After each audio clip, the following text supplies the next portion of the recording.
इतने प्रबुद्ध लोग बैठे हैं जिनको हमें ज्यादा समझाने का प्रयास नहीं करना है। बात अभेद कवच की है और लक्ष्मण कहता है ये परशुराम जी कैसे तोड़ेंगे, ठीक है। और वहां कैसे तोड़ा, बोले इनके साथ गुरु कृपा थी, शंकर जी इनके साथ थे। तो ये कैसे सिद्ध हो गया कि परशुराम मिथिला में है और शंकर जी परशुराम के विरोध में। वो महीन धारा होती है, कोई एक धारी पढ़ो जिसमें ये सिद्ध हो जाए कि परशुराम शंकर जी से विरोध कर गए, इसलिए शंकर जी परशुराम की सहायता नहीं करेंगे। ऐसा कोई प्रमाण हो तो लाओ। ये तुम कैसे कह सकते हो कि अगर शास्त्रा बाबू से जब युद्ध चल रहा था तो शंकर बाबा हमारे साथ थे, और आज जब मैं धनुष तोड़ने वाले का विरोध कर रहा हूं तो शंकर बाबा मेरे साथ नहीं है, इसका कोई प्रमाण लाओ। जैसे अब देखिए, थोड़ी सी बात थोड़े थोड़े में हो रही है, समय को देखते हुए अच्छे लोग बैठे। जैसे शास्त्रा बाबू अर्जुन से जब मेरा युद्ध हुआ, उनके गुरु का नाम था दत्तात्रेय जी, या दत्तात्रेय जी शास्त्रा बाबू के पक्ष में आए? क्यों नहीं है, गली का जमाना चल रहा है लक्ष्मी भैया। ठीक वो अपना पाठ तुम शांत बैठो, क्षमा नहीं, बिल्कुल शांत बैठो। एक नदी का खोपड़ी खाए, ये सब इसी के कारण लगे। जब दोबारा भी आया ये, आप जानते हैं सब अयोध्यावासी चलिए, तो क्या शास्त्र बाबू के पक्ष से दत्तात्रेय जी युद्ध करने आए? क्या दत्तात्रेय जी का कोई पक्ष शास्त्र बाबू अर्जुन के साथ आया? नहीं आया। इससे ये सिद्ध हुआ कि गुरु कृपा तो प्राप्त हुई, लेकिन उसके कृत्य से गुरुदेव उनके पक्ष में खड़े नहीं हुए। और आज भी धनुष तोड़ने वाले के विरोध में घोषणा कर रहा हूं, परशुराम के द्वारा घोषणा की जा रही है। तो क्या धनुष तोड़ने वाले के गुरु अगर यहाँ उपस्थित हैं तो क्या उनका धर्म नहीं है कि वो आगे आकर खड़े हो जाए कि मेरा कृपा पात्र है, मेरा अभेद कवच जिसको प्राप्त है, परशुराम जी इसका विरोध न करें? होना चाहिए कि नहीं होना चाहिए? क्यों नहीं होगा? वहां भी शास्त्रा बाबू के पक्ष में दत्तात्रेय जी नहीं आए, और आज यहाँ भी धनुष तोड़ने वाले के पक्ष में अगर उस धनुष तोड़ने वाले का गुरु उपस्थित है तो गुरु धर्म कहता है कि शिष्य का के पक्ष में उसको खड़े होकर के पूरा भार उसको अपने ऊपर ले लेना है। जैसे जब मैं शास्त्र बाबू अर्जुन को नहीं जीत पा रहा था तो भगवान शंकर मेरे पक्ष में आकर के सारा भार लेकर के उन कवच को मांग लेते हैं। और आज मैं जब घोषणा कर रहा हूं, मान लो धनुष तोड़ने वाला उतना सक्षम नहीं है, कोई है तभी तो छुपाया जा रहा है, सामने आकर कहता कि मैंने तोड़ा है। चलो अच्छा वो नहीं है और उसे गुरु कृपा प्राप्त है लक्ष्मण के अनुसार, तो आकर के परशुराम से कहने में क्या समस्या है कि ये कार्य हमने कराया है, ये गुरु कृपा वाला कार्य। तो तर्क की धारा महीन होती है। और लक्ष्मण हमारा आगमन यहाँ है तो ये शंकर जी के पक्ष में है कि विरोध में है, इसका निर्णय केवल दो अर्धाली कर देंगे। संभालो व्यासी भैया, ये धनुष किसका टूटा है? परशुराम का टूटा है क्या? किसका टूटा है? सोईपुरा हमसे प्रमाण कैसे? बोले बोले ही अवसर सुनी शिव धनु भंगा, आए प्रभु कुल कमल। पहला प्रमाण मैंने तुम्हारे भैया से कहा, क्या कहा? कि सुनहु राम जय भैया। थोड़ी हाँ बिल्कुल, आप लोगों का ध्यान बड़ा मायने रखता है ना, इसलिए निर्णय बाद में हो। मैंने इसके भैया से भी कहा कि सुनहु राम जय शिव तोरा। ये परशुराम की लड़ाई क्या अपनी निजी संपत्ति के लिए चल रही है? क्या परशुराम ने अपनी निजी संपत्ति के लिए उसको शत्रु माना है? क्या परशुराम ने अपनी व्यक्तिगत संपत्ति के लिए, अपने पिता की संपत्ति के लिए उसको शत्रु माना? बोलो भाई, किसके लिए माना? भगवान शंकर की संपत्ति के लिए। तो बताओ हम उनके पक्ष में है कि शंकर जी के विरोध में है? मैं अपनी बात रोक रहा हूं। बहुत सुंदर, आप शंकर जी के पक्ष में है, बिल्कुल सही है, लेकिन शंकर जी आपके पक्ष है, इसका क्या प्रमाण है? विरोध में है, इसका क्या प्रमाण है? अब तुम्हें प्रश्न का उत्तर प्रश्न नहीं होता है, चलेगी थोड़ी तुम्हारी यार, प्रश्न का उत्तर प्रश्न नहीं होता है। हम पक्ष में है, इसका प्रमाण है, और शंकर जी विरोध में है, क्या इसका प्रमाण है? मैं देखो, मैं जीत नहीं सकता। तो कैसे जीत जाओ भाई ये ठीक है। भाई? नहीं, ईमानदारी से उत्तर होना चाहिए। अगर शंकर जी परशुराम के विरोध में है, इसका कोई प्रमाण ले आओ, हम तो हाथ ठाकुर से डालेंगे। ये आप जैसा व्यक्तित्व अगर कहेगा तो ये आप मुझे अच्छा नहीं लगेगा। देखो अब ये ध्यान देना, तर्क के बार-बार करो, महीन बात महीन है। वो फंसी बात में निकलने का प्रयास करो। हाँ बिल्कुल। अब ये हमारे ऊपर नहीं लागू है, जो फंसा हो वो निकला है। तुम निकलो, तुमको दिखाई दे रहा है कौन फंसा है? ध्यान देना, परशुराम का अगर शंकर जी ने कहीं विरोध किया हो तो कोई अंधा नहीं लाओ। हम बोले कि न बोले, जैस तुम्हार मन हो कहते हो तुम छुट्टी कर भाई यात्रा मेरी प्रारंभ हुई, आप भी चलो चलो जब बोलो। ध्यान देना, ये बिल्कुल सही है कि आप शंकर जी के धनुष के पक्ष से खड़े हैं, शंकर जी के पक्ष से खड़े हैं, लेकिन क्या शंकर जी आपके पक्ष में है? प्रमाण यहाँ देना है। अब देखो उत्तर मैं अभी अभी नहीं है तो आप कहो, अभी आप जैसे जैसे धनुष तोड़ने वाले के गुरुदेव प्रमाण ये देना है कि धनुष मैं प्रमाण दूंगा कि तोड़ने वाले के गुरुदेव तोड़ने वाले के साथ है। बिल्कुल स्वागत ठीक है। है? और आपको प्रमाण देना है कि नहीं भोले बाबा हमारे साथ हैं। ये देखो ये पगडंडी न पकड़ो, सीधे सीधे उत्तर करो। जैसे हाँ देखो, ये कहते हो विरोध में है कि नहीं है? ध्यान देना, विरोध में तो सती जी के भी नहीं थे। ऐसे देता हूँ इसको हमारे घर के नंबर कहीं स्थान नहीं मिलता है। अच्छा सती जी के पास पहुंच गया, आपके घर में घुस के अरे वो योद्धा अलग होते अपने घर में बुला के मारते हैं। हम अपने घर में नहीं मारते, हम अपने घर में घुस रहे हैं। जीवन में प्रयास न करना। देखो घुस गए। ध्यान देना, तो जैसे सती जी तो शंकर जी के पक्ष में थी, शंकर जी के पक्ष से गई थी, लेकिन सती जी शंकर जी के पक्ष में, शंकर जी सती जी के पक्ष में नहीं थी। बहुत सुंदर, ध्यान देना, क्या बात है। उसी प्रकार से अभी तो संकेत दिया है। चलो चलो अब है पनियावन पहुंची है। ये कहना सरल होता है पंडित जी महाराज। देखो फिर गड़बड़ करोगे, गड़बड़ होगा। अच्छा आपको कोई गड़बड़ कर सकता है? वाह, हमको नहीं कर सकता, तुम अपने आप को गड़बड़ करोगे। करो गड़बड़ करो। चलो चलाओ, क्या कहना चाहते हो? भाव से बड़ी बात करता हूँ। क्या आपको लगता है कि छोटा राजकुमार आपको गड़बड़ कर देगा? और ध्यान देना, और अगर मन में ये चिंता हुई कि गड़बड़ हुई जाए, समझ जीत गया। अपने मुंह भाई बात यही है ना, पहचान कम से कम आप हम ये कह रहे हैं कि गड़बड़ अपना न करो, कम से कम ठीक ठीक बोलो। आपने कहा कि फिर गड़बड़ कराओगे, इसका क्या अर्थ हुआ? अपने आप को गड़बड़ करोगे। हाँ अपने आप। और क्या, चलो ठीक है, कोई बात तुम आग में कूदियो तो चलियो। पंडित जी बहुत थोड़ा हमको भी समझ दे दो, हमारी गंभीरता भी आपको सुना था। इतना बोलते हो, रुक जा, फिर कब रुक जा? शाम से लेके सुबह तक बोलते रहते हो, फिर भी तुम नहीं थकते हो। शाम से सुबह तक ध्यान देना। तो अन्ना विश्वास हो तो अपने भैया से पूछ लो। एक क्षण रुको तो ये बोलने वाला काम दिन में होता है कि रात में होता? रात नहीं होता, दिन रात बराबर होता है। हमारे यहाँ रात नहीं बोला, हमारे यहाँ दिन रात दोनों बोला जाता है। रात में बोलते उन्हें क्या कहते हैं? हमारे यहाँ दिन रात दोनों बोला जाता है। संभालो व्यास, ये करधानी का उत्तर दे। नहीं अब रोकेंगे, तुमने कहा रात में, हम उत्तर दे रहे हैं।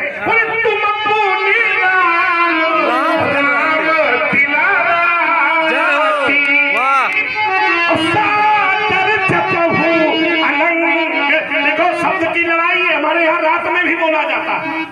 शब्द की अगर लड़ाई है तो बात बोलने की थी, उत्तर जपने का आया। तो जपना माने बोलना नहीं होता, जपना माने बोलना नहीं होता। धन्यवाद साधुवाद। चलिए, परशुराम जी ने बड़ा प्रयास किया कि बिंदु कहीं से हट जाए। एक बात मैं नवीन आपसे दे रहा हूं, बोल करके जप नहीं होता, और अगर हुआ हो, ठीक है, आप बहुत बड़े हैं हमसे बहुत बड़े हैं, मैं आपको बड़ा मानता हूं, तो बोल करके जप नहीं होता है। ध्यान देना, बोल करके सुमिरन तो हो सकता है, भजन तो हो सकता है, और सुमिरन का प्रमाण मैं जानता हूं, लेकिन अगर जप का ऐसा कोई, मैं नहीं कहता हूं कि मेरी जानकारी में नहीं होता है, अगर होता है, आप बहुत बड़े, आपकी यात्रा बहुत बड़ी है, जरा यात्रा कराना कि जब बोल करके होता है, सुमिरन होता है। भोले बाबा को आपने नाम लिया है, और भोले बाबा ने किया, क्या किया भैया जी? राम राम देखिए शिव सुमिरन लागे। तो जब सुमिरन लागे तो प्रमाण ये है कि बोल करके सुमिरन हो रहा है, तो तब जागे सती जगतपति। जागे ध्यान देना, जागे सत्य कहता है कि जब शंकर जी ने बोलना प्रारंभ किया है तो मानो सवेरा हो गया। तो बोलने का काम रात में आप सुना रहे थे, रात में निंदिया। संसार के लिए सुनाया था हमने संसार के लिए सुनाया था, ऐसे थोड़ी बनाया। और मैं खड़ा था, रात में निंदिया। ठीक है, दिन में काम। जो लोग नींद बोलते हैं, कुछ लोग हैं का घुर्रा चला के बगल वाला छोड़ पाओगे। घुर्रा कहाँ से आ गया? आप समझ रहे? अच्छा, तो हाँ आगे कुछ भी बोल सकते। पंडित जी महाराज, महाराज रुको तुम, आज तुम फंसे। ध्यान देना, यही होता है। अरे बड़े इसको हम कुछ नहीं दे, एक तो मान लिया उसका सब गड़बड़ हो गया।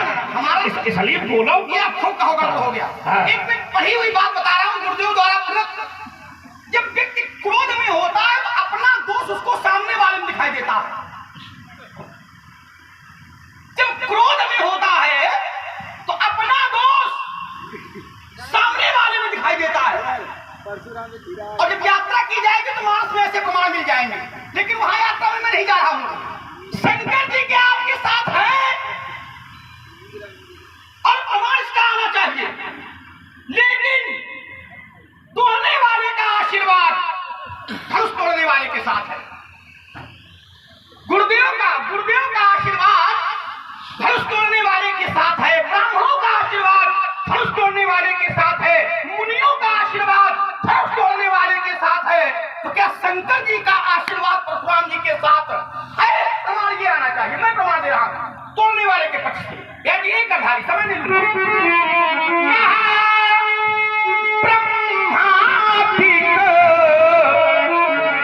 जब धनुष टूटा था सुरसिद्ध है मुनीसा, शब्द है आशीर्वाद। ध्यान देना, तो प्रभु ही प्रसन्न असीसा असीसा। तोड़ने वाले को मुनियों का आशीर्वाद प्राप्त है, देवताओं का आशीर्वाद प्राप्त है, ब्रह्मांड देवों का आशीर्वाद प्राप्त है। और जब इतना बड़ा कवच प्राप्त है तो परशुराम जी किसके बल पर भेजेंगे? ना नहीं हो रहा तो हो गया नहीं। अगर हुआ अच्छा बात गुरु की चल रही है कि मुनि की चल रही है? मुनि माने ब्राह्मण। हाँ, ब्राह्मण माने तो केवल ब्राह्मण ही मुनि होते हैं। देखो अंतर हो गया ना, तो उसको पहले निश्चित ही तुम कह क्या रहे हैं? ब्राह्मणों का हमारा गुरु का चल रहा है कि मुनियों का चल रहा है? दोनों का कवच अभेद विप्र गुरु। हाँ, विप्र और गुरु का चल रहा है, ठीक है। मुनियों का तो चल रही है। मुनि कौन है? मुनि कौन है? ब्राह्मण है कि कौन है? मुनि तो कोई भी हो सकता ना, नहीं हो सकता। हो सकता है, नहीं हो सकता। हो सकता है। ब्राह्मणों के प्रकारों में मुनि भी एक प्रकार है। हाँ, इसको लाओ थोड़ा इस सुंदर संवाद पर प्रदर्शन। हाँ, मैं रुक रहा हूँ, समय नहीं लूंगा। आपने मारा तब, ध्यान देना, विषय को भटकाइए नहीं। अरे हम आपने मारा तब जब गुरुदेव ने कवच को ले लिया तब। ठीक है, यानी मूल भाव में गुरुजी हमारे साथ थे तब। बहुत बढ़िया। और तब आपके साथ थे। आप तोड़ने वाले के ये साथ सिद्ध करो ना, तोड़ने वाले के साथ कैसे? ऐसे केवल गप प्रमाण से थोड़ी चलेगा। और क्या? अब तुम एक भी अभी धनुष तोड़ा कब? तो नहीं है, कृपा की लाओ, तोड़ने के बाद की लाओ। मैं बता रहा हूँ, तोड़ा कब का प्रमाण नहीं चलेगा। देखो अब गड़बड़ तो ये गड़बड़ है ना। तो जहाँ का प्रमाण है उत्तर वहीं का होना चाहिए। गुरु पद बंदी। मैंने दे दिया था, शाबाश आपने सुन लिया था। गुरु पद बंदी और सहित अनुरागा। ठीक है। और ब्राह्मण तो कहा आप मुनि हैं सन आयसु। देखो फिर मुनि शब्द आया है। और मुनि शब्द, हाँ मैं जगह दे रहा हूँ। हाँ, इसको थोड़ा सा करो। हाँ। केवल ब्राह्मणों के लिए ही प्रयोग होता है। अच्छा, वाह, अगर हाँ, अगर ठीक है। इससे हटकर किसी के लिए, मैं पाखंडियों की बात नहीं कर रहा। अच्छा, अपना बचाव भी लगा रहा है, बताओ, आवरण भी पहले। मुनि शब्द केवल ब्राह्मण के लिए ही प्रयोग होता है। हाँ। अगर कोई बनेगा भी हाँ। तो सबसे पहले ब्राह्मण वेश बनेगा, तभी मुनि बनेगा। अच्छा, ब्राह्मण का वेश होता है। मान लिया जाएगा। इसका कोई एक प्रमाण ब्राह्मण के वेश का ले आओगे, हम दोनों हाथ उठाकर यहाँ से निकल जाएंगे। ब्राह्मण का वेश नहीं होता, ब्राह्मण के कर्म होते हैं। और कौन से कर्म है? तो गीता के 18वें अध्याय के 42वें श्लोक में भगवान कहते हैं, समोदमः निस्तपः शौचम क्षान्तिराजरमेव च ज्ञान विज्ञान आस्तिक्यम ब्रह्म कर्म स्वभावजम। ब्रह्म कर्म ये 9 कर्म जिसमें है वो ब्राह्मण है। अच्छा, तो क्या जो मुनि है उसमें भी 9 कर्म होने चाहिए, तभी वो मुनि है? क्या जो मुनि है उसके भी 9 कर्म है? अगर ऐसा कोई प्रमाण हो तो ब्राह्मण और मुनि को एक धारा में रखा जा सकता है। देखो, विज्ञ लोग बैठे हैं, अपना अपना चिंतन उस दिशा की ओर ले जाएंगे। हमारी इनकी जो लड़ाई चल रही है, जो बात का तर्क का बिंदु बना हुआ है, जो बिंदु बना हुआ है, इन्होंने कहा कि धनुष तोड़ने वाले के पक्ष में गुरु है। तो गुरु है तो गुरु आवे ना। हम तो सीधे ललकार रहे धनुष तोड़ने वाले को। सुनो, राम जी शिव धनु तोड़ा और साहस बाहु समसो रिपु। और गुरु उपस्थित है और चेले में कोई संकट आ गया है, तो बताओ गुरु को निकल के आना चाहिए कि नहीं? वो सीधा सीधा उत्तर दे रहे हैं, आना चाहिए कि नहीं आना चाहिए? सामने खड़ा होना चाहिए कि नहीं होना चाहिए? तो फिर कैसे मान लें कि गुरु उसके पक्ष में आना चाहिए ना? यही तो हमारा तर्क है। और अगर गुरु उसके पक्ष में है तो फिर परशुराम का विरोध धनुष तोड़ने वाले से नहीं होगा। फिर गुरु के चरित्र का निर्णय करना पड़ेगा कि गुरु कैसा है, गुरु का चरित्र कैसा है।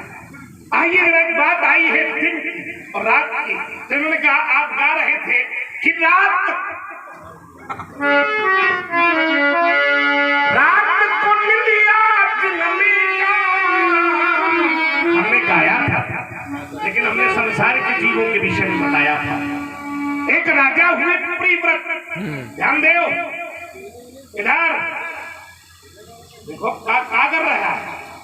या इसी नौटंकी कर रहा है कि लोग अब इसको देखें? बड़ा विचित्र चिंतन में डूबा है जमाना। हमको सुनाओ चिंतन, ये नाटक नौटंकी न करो। राजा प्रिव्रत हुए। कौन थे राजा प्रिव्रत? राजा प्रिव्रत महाराज मनु के बड़े बेटे थे। स्वयंभू मन पर वो हम जानते विद्वान हुए थे, बड़ा धैर्य से सुनो। तो राजा प्रिव्रत ने एक बार सोचा कि जो रात्रि होती है ये बेकार होती है। मन के हाँ, आपसे गड़बड़ तो हमसे होता है। दो बेटे थे, प्रिव्रत और उत्तानपाद। ठीक है, उत्तानपाद छोटे थे और प्रिव्रत, उन्होंने सोचा कि पूछ रहे हो का भैया से पूछ ये रहे। हाँ। आज आप अच्छा, कह रहे उत्तानपाद छोटे थे हाँ। और प्रिव्रत बड़े थे। ध्यान देना। हाँ। और यदि प्रमाण ये कहता है कि लघुसुत नाम प्रियव्रत ताहि। अच्छा, अगर हम लघु बड़े हैं, रुको तो हाँ। अब ध्यान देना। अच्छा, अब इसी उत्तान पाद सुत जासु ध्रुव हरि भगत भयो सुत जासु। क्या है? फिर से रानी पढ़ो इसको।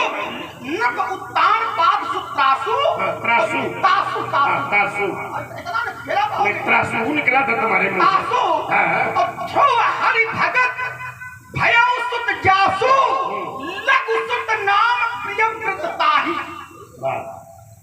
स्वयंभू मनु के छोटे पुत्र का नाम प्रियव्रत था, न कि बड़े पुत्र का नाम प्रियव्रत था। अब हम कहते हैं अब बीच में कूदे हो, हमारे क्रम में कूदे हो। अब रुको, कूदे नहीं आप। नहीं, हमने अब हम कह रहे हैं कि बड़ा बेटा है। तो जो लोग भागवत का अनुसरण करते हैं उसको बहुत ईमानदारी। तीसरा स्कंद आप लोग जब खोलेंगे तो आइए 82 के श्लोक में पढ़ना। जाए उत्तानपादस्य, ठीक है, जो उत्तानपाद का चरित्र है, जाए उत्तानपाद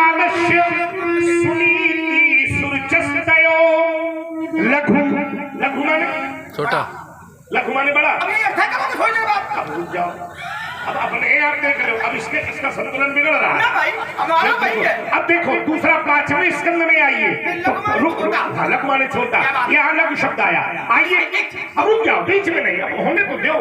प्रियव्रत, जो प्रियव्रत राजा है वो भागवत के अनुसार महाराज मनु के बड़े बेटे हैं। अब लेकिन रामचरितमानस में तुमने जो अर्धाली पढ़ी इसको भी गलत बताए कि नहीं हो सकता। कई पुराण है जिनमें बातें आपस में टकरा करके। आपको एक क्षण पैर छू करके रोका। देखिए शिष्टाचार मैं आपका बहुत करता हूँ।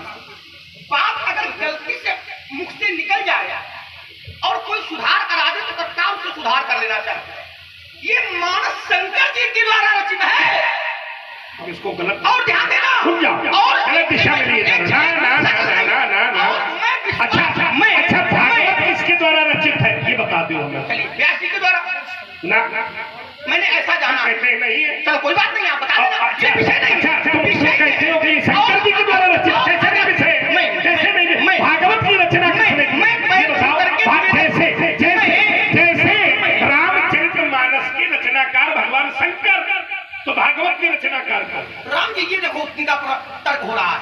मैं कह ये रहा हूँ कि प्रियव्रत अगर छोटे पुत्र हैं तो भागवत में भी बड़े नहीं हो सकते। सुनो अगर प्रियव्रत इसको गड़बड़ ना अब इसको थोड़ा सा रुको। एक क्षण, ये हमारी बात हो गई, वहां से तुम्हारी बात हो गई, इन लोगों के लिए थोड़ा सा छोड़ देते नहीं। रुक जाओ, बहुत ईमानदारी से छोड़ देते हैं। समझ रहे हैं आप सभी लोग। बहुत ईमानदारी से उत्तर करना। धरती पर अधिकार किस बेटे का होता है राजा के सिंहासन पर, बड़े का कि छोटे का? और इस पूरी धरती पर अधिकार राजा प्रियव्रत का था, उत्तान पाद का नहीं था। राजा प्रियव्रत के कितने पुत्र हुए थे समझना पड़ेगा, इसको पढ़ना पड़ेगा। नहीं तो हम रोकी जा रहे हैं, उत्तर करो फिर। समझना पड़ेगा ना उसको। राजा प्रियव्रत के कितने पुत्र हुए थे? राजा प्रियव्रत के 7 पुत्र हुए थे। इसलिए उन्होंने इस धरती को 7 भागों में बांटा, जिसे हम लोग सप्तद्वीप के नाम से जानते हैं। पहले द्वीप का नाम जम्बूद्वीप हुआ था। तुम ये लगाओ नहीं, लगा लागी कि बिल्कुल सही है। पहले द्वीप का नाम जम्बूद्वीप था। अब उसके राजा का नाम हम छोड़े दे। उस राजा का विवाह हुआ, उसके 9 पुत्र हुए, इसलिए जम्बू द्वीप को 9 भागों में बांट दिया गया, जिसे हम लोग खंडों के नाम से जानते हैं। अगर ऐसा नहीं है तो फिर ये कथा भी गलत होनी चाहिए। इसको समझना पड़ेगा ना, थोड़ा सा आत्मसात करना पड़ेगा। आचार्य जी बैठे हैं, हम ये नहीं कहते कि तुम्हारी अर्धाली गलत है, हो सकता है कि तो इसलिए एक पक्ष की बात हम आपकी स्वीकार ही ले रहे हैं, दूसरे पक्ष की बात आप हमारी स्वीकार दो। हम ये थोड़ी कह रहे हैं कि रामचरितमानस की अर्धाली गलत है। अगर यहाँ लिखा गया है तो इसका भी अपना कोई मंतव्य होगा, कहीं का आधार होगा, कहीं का कोई प्रमाण होगा। अब अगर वहां लिखा गया है, हो सकता है कि हमारी त्रुटि नहीं हो, लेकिन जैसा हमने पढ़ा है, हाँ, इसको बहुत ईमानदारी से आप जरूर जांचेंगे। इसको आप जरूर, अगर आपके यहाँ रखा है तो इसको आप जरूर जांचेंगे कि महाराज मनु के बड़े पुत्र का क्या नाम था। इसलिए इस तर्क को यहीं पर इतना ही कहकर के छोड़ दिया जाए। अब तर्क जो मूल था, मूल तर्क से न भटका जाए। ये तो हो गई बात। मूल तर्क ये था, दिन रात्रि वाला विषय चल रहा था, तो राजा प्रियव्रत ने सोचा कि रात्रि होती है, गड़बड़ होती है, तो रथम ज्योतिर्मयेन दिनम करिष्यामि, मैं एक ऐसा रथ बनाऊंगा जिससे रात्रि होगी ही नहीं। तो उन्होंने एक ऐसा रथ बनाया जो धरती में सूर्य के विक्रम में उल्टा चलने लगा। 7 दिन रात नहीं हुई, ब्रह्मा जी घबरा गए। बेटा प्रियव्रत के पास आए और प्रियव्रत से कहने लगे, अमंतरम अमंतरम अक्षरम नास्ति नास्ति मूलम औषधम बेटा संसार में धरती में कुछ भी बिना कारण के नहीं बना। उन्होंने उदाहरण दिया कि जैसे रात में भोगी सोता है उसी प्रकार रात में योगी जागता है, अपने इष्ट की प्राप्ति करता है। तो हमने कहा था हमारे यहाँ रात में जागा जाता है। जग जामिन जागे जो हम लोग किस कोटि में? योगी कोटि में है कि गृहस्थ तो नहीं है, योग कोटि में है। तो बताओ हमारे यहाँ रात में जाग करके भी नाम लिया जा सकता है कि नहीं लिया जा सकता? तुमने एक बात रखी थी कि सुमिरन में सुना जा सकता है। अच्छा, सुमिरन शब्द की अगर व्याख्या की जाए तो ये कहां से होगी, कैसे होगी? सुमिरन शब्द का भाव क्या होगा? सुमिरन शब्द में क्या उच्चारण होता है? थोड़ा व्याकरण से इसको हल करें। सुमिरन, सुमिरन, सुमिरन, सुमिरन। अब इस शब्द को जब अलग करोगे, सु हटाओगे तो क्या बचेगा? मन से संबंधित। तो मन में जिसका स्मरण किया जाएगा तो क्या उसका उच्चारण होगा? व्याकरण तो कहती है सुमिरन शब्द से ही स्मरण बना है। वाह, सुमिरन शब्द से ही स्मरण शब्द बना है। तो स्मरण करना, सुमिरन करना, इसमें अंतर है। क्यों भाई? जय हो। अंतर है इसमें, इसको समझना पड़ेगा। तो अगर हमने कहा कि तुम पुनि राम राम दिन राती और सादर जपहु अनंग अराती, अगर इसका उच्चारण नहीं होता तो फिर मैया ये कैसे जान गई कि राम राम जप रहे? सुमिरन शब्द की बहुत सुंदर रुद्राम बहुत ईमानदारी से सब लोग सुन रहे हैं। अगर तुम पुनि राम राम दिन राती और सादर जपहु, अनंग कौन कह रहा है? कौन कह रहा है? माँ पार्वती कह रही है। अगर उन्होंने नहीं सुना तो फिर कैसे जान गई कि राम राम ही सुना जाता है? मैं अपनी बात कहूँ, क्योंकि मैया ये जानती है कि भोले बाबा केवल राम जी का ही स्मरण करते हैं। वाह, कैसे जानती है? सुना होगा तब तो जाना है कि भाई आप ना जाना सुन करके नहीं जाना। फिर जैसे आप जान गए, हम जान गए, वैसे वो जान गए। ऐसा उत्तर करो। हाँ, देखो तर्क में कुतर्क न हो। अच्छा, ये और ये भी आप कह रहे हो, मैं यहाँ रुक रहा हूँ। अगर सुमिरन कह करके किया गया तो सीधे आप पारंगत हो, मर्मज्ञ हो, धनुर्धर हो। ये प्रशंसा न करो। ध्यान देना, ये प्रशंसा बड़े बड़े लोगों की समाधि तोड़ा देती है। और जो सामने प्रशंसा करे तो समझ लो उससे बड़ा कोई शत्रु नहीं। उससे सावधान रहो। सावधान ध्यान देना, मैंने आपको सीधा प्रमाण दिया था कि जब जप हुआ है, सुमिरन हुआ है, तो बोल करके हुआ है। ध्यान देना जरा, आप प्रमाण गलत दे गए। और जो जप होता है और बोल करके हुआ, इसका प्रमाण ये है कि जब जप हुआ, सुमिरन हुआ, तो राम नाम शिव सुमिरन लागे तो जाने सती जगत पति जागे। माने बोल करके हुआ तो जाना। लेकिन जब अगर बोल करके होता तब यहां था तो आप ऐसा बोल कर सीधे प्रमाण दे देते। आप तो जबरदस्ती प्रश्नवाचक बना करके ऐसा होता है, क्या मतलब है? सीधे प्रमाण दे देते जैसे मैंने दिया था। अरे मैया तो कहती है, और लोग मैया ने नहीं जाना, संसार के लोगों ने भोले बाबा को जाना। और व्यास जी क्या जाना? कहा जब ही सदा रघुनायक नामा, जहाँ तहाँ सुनहि राम गुण ग्रामा। कैसे जाना? तो जब करने वाला कोई एक छोड़ना है, लेकिन जब जो होता है, हमने हमारे गुरुओं ने बताया 3 प्रकार से होता है। एक उत्तम होता है, एक मध्यम होता है और एक अधम होता है। और ये विश्वास के साथ मैं कह सकता हूँ कि भोले बाबा कभी अधम जब नहीं कर सकते। वाह, अच्छा, इनकी व्याख्या थोड़ा सा बहुत बढ़िया, क्या बात है, सुंदर। जब उत्तम कौन है, मध्यम कौन है और अधम कौन है? जो मन में जब किया जाए, ये उत्तम है। माने ऊँट नहीं लगे, ये उत्तम। और जिसके जो जप करने से ओठ हिले वो मध्यम, और जिस जप की ध्वनि हमारे कान तक पड़ जाए वो अधम। दूसरा नहीं, हमारे ही कान सुने। ऐसा मैंने अपने गुरुदेव से जाना। अच्छा, अभी एक बात हम भी लगाएंगे। हाँ बिल्कुल, जब शब्द है आप बात लगाओ। नहीं, लेकिन इसी विषय में लग रहा है। मैं जब हमें एक स्थिति होती है कि जब साधक अजपा स्थिति में पहुंच जाता है, ठीक है ना? मेरी बात तो हो जाने दो। अब आपने तीन मैं अच्छी बात है इसलिए लगा रहा हूं। अच्छी वो वाली और अच्छी है, इसको छोड़ रहे हो। वो तो मूल बिंदु है, ये तो सोच चुमारी यहाँ पर नाम चढ़ाया गया है। अच्छा, ये वीरधारी जरूर अरे हम सब जानते हैं।